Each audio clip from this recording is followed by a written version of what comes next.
Hello दोस्तों। तो आज हम देखेंगे, जैसे कि आप सामने देख ही पा रहे हो, KCL, Kirchhoff's current law. Kirchhoff's current law, तो ये क्या कहता है? किरचॉफ्स करंट लॉ, इसे हम जंक्शन लॉ भी कहते हैं, और तो हम इसे जंक्शन लॉ भी कहते हैं।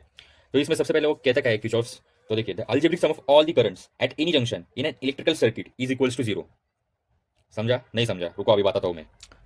तो उसने क्या बोला है, सपोज करो अगर मेरा ये एक पॉइंट है, ये एक जंक्शन है, पॉइंट पी कहता हूँ मैं इसे। ओके, ये मेरा एक पॉइंट जंक्शन है। अगर इस पे देखो, यहाँ से एक करंट आ रहा है, यहाँ से भी एक करंट आ रहा है, यहाँ से भी एक करंट आ रहा है, और यहाँ से भी एक करंट आ रहा है। एक मिनट, अच्छे से निकलता हूँ इसे, और इस पॉइंट को हम कहेंगे पी पॉइंट। ओके, तो वहाँ सबसे करंट आ रहा है, सपोज ये देखिए, ये करंट आ रहे हैं। तो उसने क्या बोला है, सिंपली बोला है कि यहाँ पे जितने भी करंट आ रहे हैं, देखो आई आई आई आई, और ये देखो आई। तो यहाँ पे जितने भी करंट आ रहे हैं, sum of all the currents. Okay, algebraic sum of all the currents, मतलब कि ये देखो, अगर मैं इसको आई वन कहता हूँ, I one, I two, I three, I four, I five, तो sum of all the currents मतलब कि क्या होगा? देखो, sum of all the currents क्या होगा? I one plus I two plus I three plus I four plus I five, which is equals to zero कहा है उसने। ओके, तो इन सबको उसने क्या कहा कि जीरो कहा है। अगर एक आधा पॉइंट है, मतलब कि एक पॉइंट है, देखो जंक्शन, तो इस जंक्शन पे अगर जितने भी करंट्स आ रहे हैं, तो उनकी एडिशन है ना, वो इक्वल टू जीरो होनी चाहिए। तो ये इसने किर्चॉफ लॉ ने बताया। तो इसका स्टेटमेंट मैं आपको लिख के देता हूँ। तो इसका स्टेटमेंट आप लिख लीजिए, नोट डाउन कीजिए। सबसे पहले क्या है, the algebraic sum of all the current at any junction, at any junction, the algebraic sum of all the currents at any junction in an किसमें भाई? इलेक्ट्रिकल सर्किट में। Okay, the algebraic sum of all the currents, the algebraic sum of all the currents at any junction in an electrical circuit is always equals to zero. कहा है भाई? क्या कहा है? Zero. Date is, हम इसको date is में क्या लिख सकते हैं? Summation of I is equals to zero. यहां तक समझा आपको क्या कहना चाह रहा है वो? मतलब जितने भी करंट्स आ रहे हैं उस पॉइंट पे, उनकी एडिशन जीरो आनी चाहिए। ओके, इतना आ रहा है तो आगे जाते हैं हम इसमें कुछ। अरे भाई, अगर करंट आ रहा है तो कोई करंट अंदर आ रहा होगा, कोई करंट बाहर आ रहा होगा। मतलब उस पॉइंट के अंदर आ रहा है कोई करंट, या उस पॉइंट से बाहर जा रहा है करंट, ऐसे भी हो सकता है ना भाई। तो हम उसे अभी साइन कन्वेंशन देखिए। देखो, अब यहाँ पे मैं फिर से एक डायग्राम आपको बना के देता हूँ। ये देखिए, यहाँ पे करंट आ रहा है, तो ये देखिए, ये पॉइंट भी है अपना, और ये करंट से कुछ ऐसे हम बताएंगे। मैं ये देखिए, ऐसे करंट्स में बताऊंगा। ओके, सिंपली ये करंट से देखो, आई से मैं इसको डिनोट करता हूँ। ठीक है, आपको ये अभी डायग्राम पता चल गई होगी, ये डायग्राम निकाली मैंने। अभी हम आपको बताएंगे sign convention. Okay, so now sign convention. तो भाई साइन कन्वेंशन क्या है? साइन कन्वेंशन है, सबसे पहले देखिए, incoming currents are always taken as positive. भाई जो करंट अंदर आ रहे हैं, okay, incoming currents are always taken as positive. Okay भाई, मतलब जो भी करंट्स अंदर आ रहे हैं उनको हम क्या लेंगे? पॉजिटिव लेंगे। अभी जैसे कि मैं अभी इधर डिनोट कर देता हूँ, I one, I two, I three, I four, and this is I four. Okay, I five. तो मैंने यहाँ पे करंट्स भी डिनोट कर दिए हैं आई के टर्म्स में। अगर आपको पता हुआ, अगर मैं अभी यहाँ पे बताऊंगा, देखो ये करंट है, आई फोर अंदर आ रहा है, आई थ्री अंदर आ रहा है। ओके, आई फोर और आई थ्री अंदर आ रहे हैं। सो इनकमिंग करंट्स, अगर करंट अंदर आ रहे हैं तो हम उसको क्या बोलेंगे? Incoming currents are always taken as positive. तो ये करंट को हम पॉजिटिव लेंगे। ओके, और हम बताएंगे दूसरी बात। अगर हम अभी दूसरी बात बताएंगे कि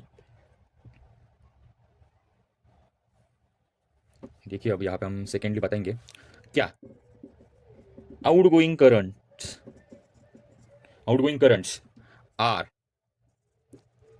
ऑलवेज टेकन एज, क्या लेंगे भाई? Always negative. हाँ भाई, निगेटिव लेंगे।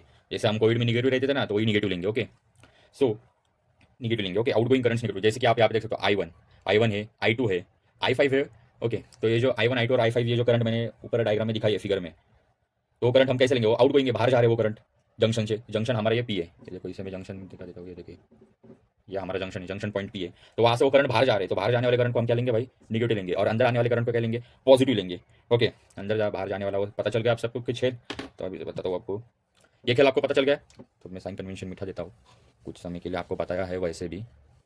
तो ये लो भाई, अभी हम देखेंगे कि उसकी एडिशन जीरो कैसे आती है, उन सब करंट्स की एडिशन जीरो क्यों आती है और कैसे आती है।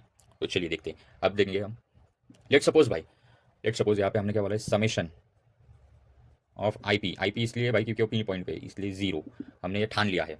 अब हम लेंगे क्या भाई? जो आईपी है, ओके, जो आईपी है, तो आईपी पॉइंट पे कितने करंट आ रहे हैं उनके एडिशन लिख देते हैं। सो आई वन आ रहा है, तो आउटगोइंग करंट को हमने क्या लिया था? निगेटिव लिया था। देखो आई वन, फिर आई टू है, वो भी आउटगोइंग है, आई टू बाहर जा रहा है, तो ये लो हमने आई टू लिया। फिर आई थ्री अंदर आ रहा है, सो प्लस आई थ्री। फिर आई फोर भी अंदर आ रहा है, तो आई फोर। आई फाइव बाहर जा रहा है, तो माइनस आई फाइव लिया। ओके, तो ये इक्वल टू क्या होगा दोस्तों? ये इक्वल्स टू जीरो। ओके, तो ये इक्वल्स टू 0 है, ठीक है। अगर हम इनके एडिशन सही से करें तो क्या होगा, ये देखिए i3 plus i4 equals to i3 plus i4 equals to, अगर हम माइनस टर्म इधर लेके आएंगे तो क्या होगा, i1 plus i2 plus i5 होगा। ओके, देखते हैं तो आगे इन सब की एडिशन 0 यहाँ पे हमने लिखी, तो ये देखो ये आता है i3 प्लस i4। अब हम इससे क्या बता सकते हैं, और इससे हम क्या बता सकते हैं, तो दोस्तों इससे हम बता सकते हैं कि देखो, अब हम इससे बता सकते हैं, ये देखो क्या बताएंगे भाई, ये कौन से करंट है, i3 और i4, ये पॉजिटिव लिया था हमने यहाँ पे, तो ये कौन से करंट हुए भाई, इनकमिंग करंट्स। तो हम ऐसे लिख सकते हैं sum of incoming, sum of incoming current, sum of incoming current is equals to sum of outgoing current. क्या लिखा भाई हमने, sum of incoming currents is equals to sum of outgoing currents, है भाई, इक्वल है, इनकमिंग करंट और outgoing current equal है, that's all. Equal है तो इक्वल है भाई, खत्म। अब बचा ही गया किरचॉफ करंट लॉ में, बस इतना ही तो है। करंट लॉ क्या बताता है, आने वाला करंट, भाई फिर से बता देता हूँ, किरचॉफ करंट लॉ क्या बताता है, जो भी करंट अंदर आ रहा है एक पॉइंट है, पॉइंट पे जितने भी करंट आ रहे हैं उनके एडिशन क्या होना चाहिए, 0 होनी चाहिए। फिर से एक बार आपको इंग्लिश वर्डिंग में बता देता हूँ, क्या, the algebraic sum of all the currents at a junction at any junction is always equals to 0। Okay, is always equals to 0, देखो यहाँ पे पता है। तो अब हमने क्या सीखा फिर साइन कन्वेंशन में, जो भी करंट्स अंदर आ रहे हैं, incoming currents towards the junction, देखो जंक्शन के पास जितने भी करंट्स आ रहे हैं वो हम क्या लेंगे, पॉजिटिव लेंगे, और जितने भी करंट्स बाहर जा रहे हैं, जितने भी करंट्स बाहर जा रहे हैं तो उनको क्या लेंगे हम, आउटगोइंग करंट्स को निगेटिव लेंगे। ओके, और हमने वैसे किया, देखो यहाँ पे इस डायग्राम के लिए हमने ऐसा किया, तो ऐसा करने के बाद हमें ये इक्वेशन मिला। ये इक्वेशन से हम फिर से एक बार डिफाइन कर सकते हैं एक अलग लैंग्वेज में, sum of incoming currents is always equal to sum of outgoing currents, मतलब कि एडिशन ऑफ इनकमिंग करंट्स जितने भी अंदर आ रहे हैं उनके एडिशन इक्वल्स टू जितने भी बाहर करंट जा रहे हैं उनके एडिशन। ओके, तो समझ में आया, अगर कुछ क्वेरी होंगी तो कमेंट सेक्शन में मुझे बता दो। Thank you for this time.